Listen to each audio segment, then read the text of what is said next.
So I played instruments as a child, violin and piano. It was really when I was a chorister at Tewkesbury Abbey as a treble that I really got into music in a serious way, and that's then that I started composing as well. Specifically, it was the experience of singing in Handel's Messiah that got me interested in trying to write music myself. My favourite repertoire of music is the 19th century. I guess the long 19th century. And I love Beethoven and Wagner and Strauss and German Romanticism. And also my favourite composer, I would say, is Sibelius. When I'm looking at direct models for my style now, what I do wouldn't have been possible without George Benjamin or Julian Anderson, who were both my teachers, and their music has fed into mine in a very direct way.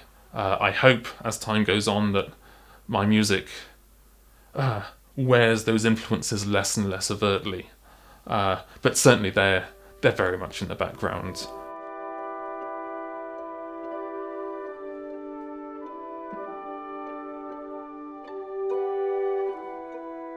So, I am very interested in vocal music, and that's partly choral music. It's above all music for solo voice. And I'm sure that partly goes back to my beginning as a singer, but I think more than that it's my interest in words and in literature, and I really enjoy the way that poetry and music can speak to each other, and it's that aspect of things that really attracts me to songs above all, and song cycles.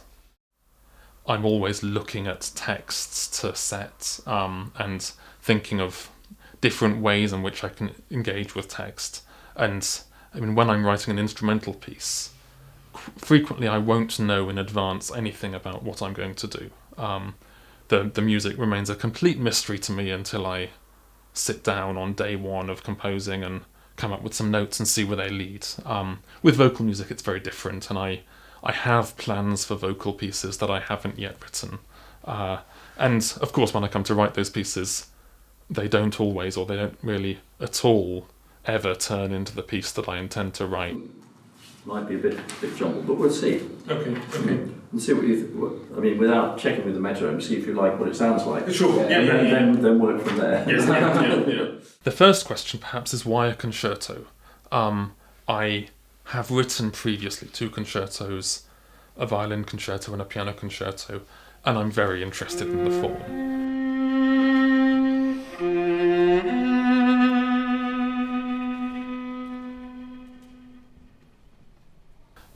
I don't necessarily like the way that a lot of concertos have been written in the past, and the 19th century idea of the heroic soloist kind of doing incredibly difficult things is not one that interests me.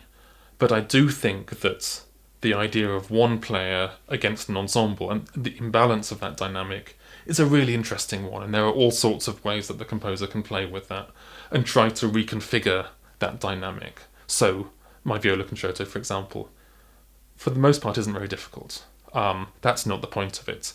The point is the viola sometimes doing completely different things from the ensemble, sometimes being completely overpowered by the ensemble, sometimes assuming the role of soloist in a conventional way and moving between all of these different roles. That's the drama of the piece.